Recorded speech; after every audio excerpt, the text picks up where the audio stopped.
शांति प्यारे मीठे भाइयों बहनों, good morning students, parents. Exam का टाइम चल रहा है, सबको बहुत बहुत शुभकामनाएं। बाबा की याद से मन शुद्ध और पवित्र रहे, चार्ज रहे, ताकि खूब पढ़े लिखें बाबा की मुरली आध्यात्मिक ज्ञान के साथ, ताकि एग्ज़ाम अच्छे से जाए सबका। चलिए आज की कहानी से समझते हैं पहले कि आज की कहानी क्या है। तो आज का कहानी है श्रीमद् भगवत गीता से प्रेरणा। श्रीमद् भगवत गीता से प्रेरित एक जीवन बदल देने वाली कहानी। एक लड़का था जिसका नाम था रवि। क्या था? रवि एक मध्यम वर्गीय परिवार का इकलौता बेटा था। उसके पिता एक सरकारी स्कूल में अध्यापक थे और माँ एक घरेलू महिला। जब रवि 10 साल का था ना, तो उसके पिता की एक सड़क दुर्घटना में मृत्यु हो गई। उस दिन से उसके जीवन में अंधेरा उतर आया था। माँ ने सिलाई का काम शुरू किया और रवि को पढ़ाई में जोड़े रखा। रवि समझ गया था कि अब उसके कंधों पर न केवल अपनी जिंदगी है, बल्कि माँ की उम्मीदों का भी भार है। वह बचपन से ही पढ़ाई में होशियार था। उसने ठान लिया था कि वह बड़ा होकर एक दिन अफसर बनेगा, एक ऐसा बेटा जो माँ के सारे दुख मिटा सके। स्कूल खत्म हुआ, कॉलेज भी किसी तरह से पूरा किया गया और फिर उसने सिविल सेवा परीक्षा की तैयारी शुरू कर दी। रवि सुबह रोज 4 बजे उठता था, मंदिर में जाकर मंदिर में खूब अच्छा से साफ सफाई करके दिया जलाता था और फिर किताबों में डूब जाता। उसे केवल एक चीज़ दिखाई देती थी, सफलता। पर पहली बार में क्या हुआ, वो परीक्षा दिया तो असफल हो गया। माँ ने कहा, कोई बात नहीं बेटा, भगवान पर भरोसा रखो। वह फिर से जुट गया, पर दूसरी बार भी नतीजा वही निकला और एग्ज़ाम नहीं निकाल पाया, असफल हो गया। अब रिश्तेदारों ने ताने मारने शुरू कर दिए। कोई कहता कि इससे नहीं होगा, छोड़ दो। कोई हंसते हुए कहता कि इसे नौकरी नहीं, नींद चाहिए, इस सुतने में माहिर है, इसको नौकरी वगैरह कुछ नहीं चाहिए। तो रवि अब खुद से भी नजरें नहीं मिला पाता था। माँ हर रोज उसके लिए चुपचाप चाय बनाती, सिर पर हाथ फेरती और बोलती कि बेटा भगवान पे भरोसा रखो, सब अच्छा होगा। लेकिन वो स्नेह अब रवि के लिए बोझ लगने लगा था। तीसरी बार जब उसका चयन फिर नहीं हुआ, असफलता हाथ लगी, तो रवि पूरी तरह से टूट गया था। उसने कमरे में खुद को बंद कर लिया। उसने अपना फोन भी बंद कर दिया, दोस्तों से बात करना बंद कर दिया, खाना पीना छोड़ दिया। एक रात वह छत पर गया और रेलिंग के किनारे खड़ा होकर खुद से बोला कि अब और नहीं होता है, बस अब खत्म कर दूं सब कुछ। तभी पीछे से माँ की धीमी लेकिन सधी हुई आवाज आई कि रुक जा बेटा। रवि पलटा और उसकी आंखें आंसुओं से भरी हुई थी। माँ ने चुपचाप एक पुरानी किताब उसके हाथ में रखी और बोली कि ये तेरे पापा की गीता है, तुम्हारे पापा गीता पढ़ा करते थे, आज इसे एक बार पढ़ लेना, फिर जो मन करे कर लेना। रवि ने अनमने भाव से गीता के पन्ने पलटे। पहले पन्ने पर ही लिखा हुआ था कि जब मनुष्य मोह में फंस जाता है, तब अपने कर्तव्यों को भूल जाता है।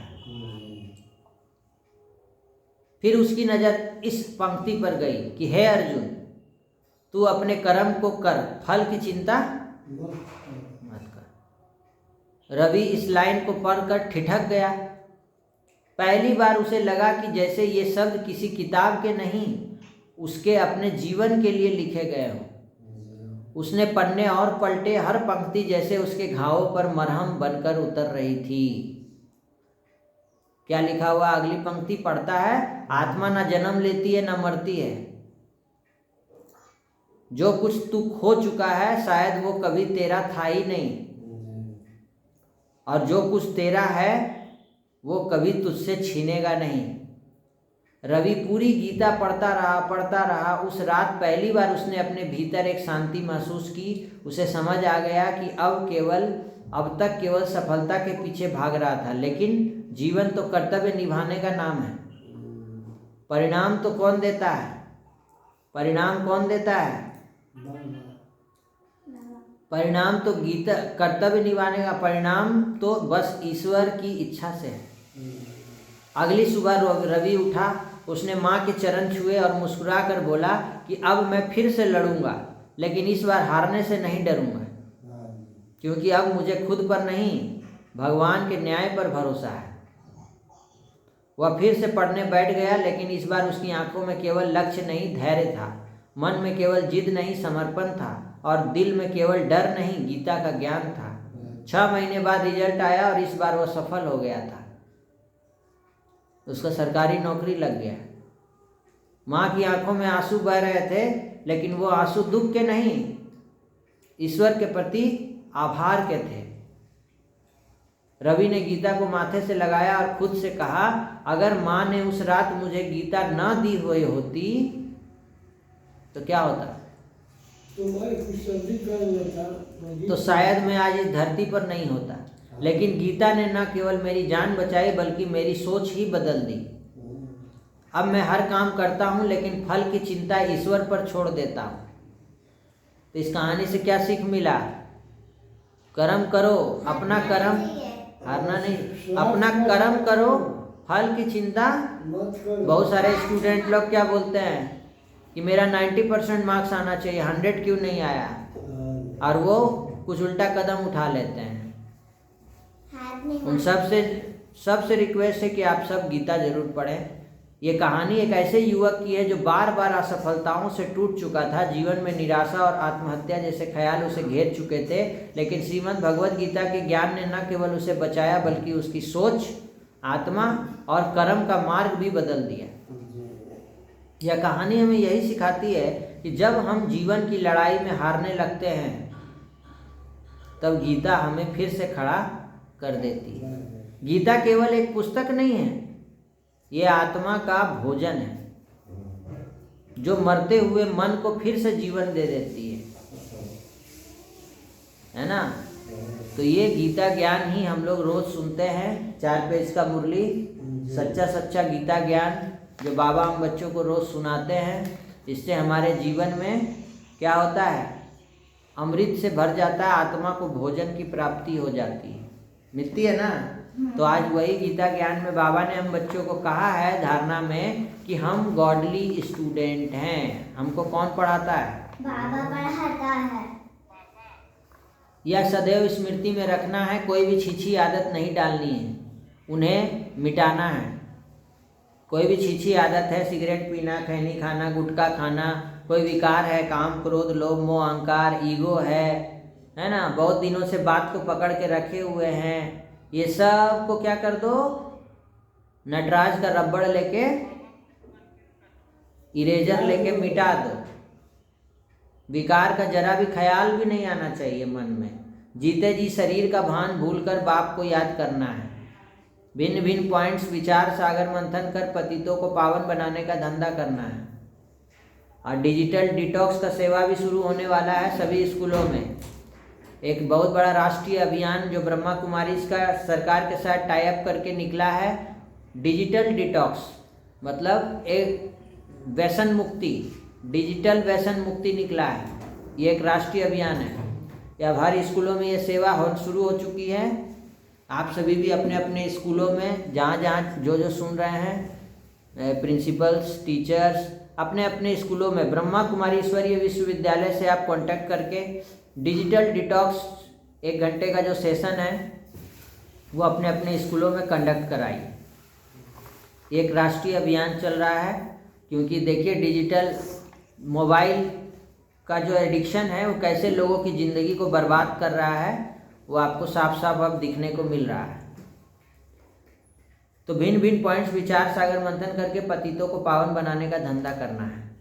वरदान है संतुष्टता के त्रिमूर्ति सर्टिफिकेट द्वारा सदा सफलता प्राप्त करने वाले उच्च पद के अधिकारी भव।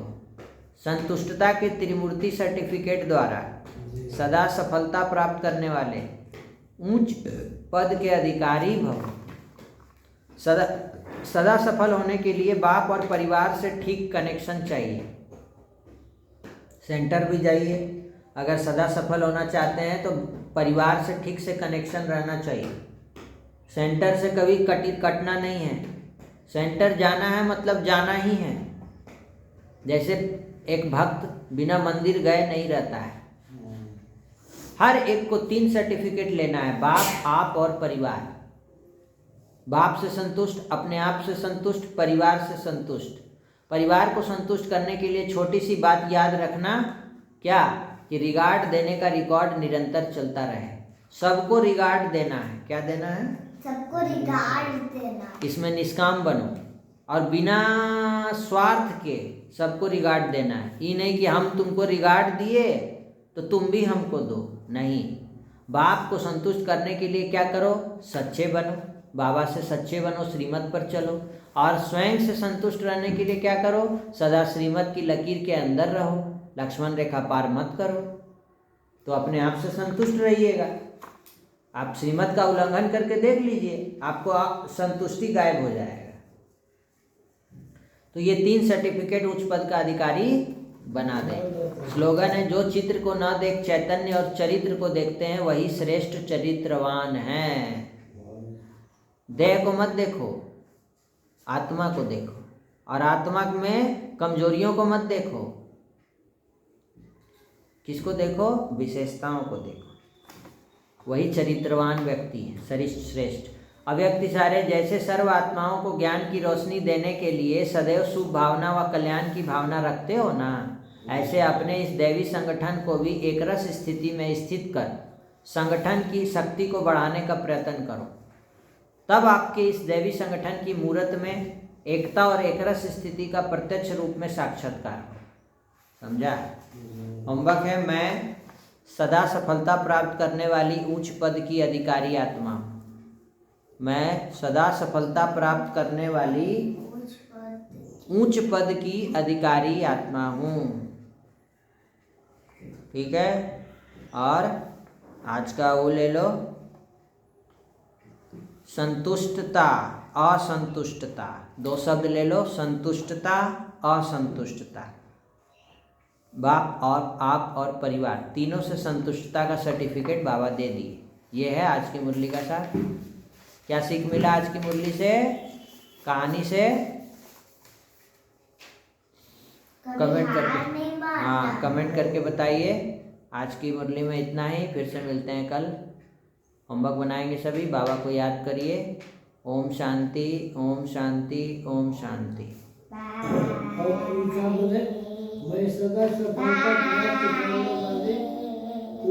की अधिकारी आत्मा हूँ, सदा सफलता स्वरूप भव। सबका एग्जाम अच्छा जाए। आध्यात्मिक ज्ञान से अपने आप को सशक्त बनाइए। ये आत्मा का भोजन रोज लेना है। गीता ज्ञान से देखिए कैसे चमत्कारी परिवर्तन दिखने को मिला है ना। ओम शांति, ओम शांति।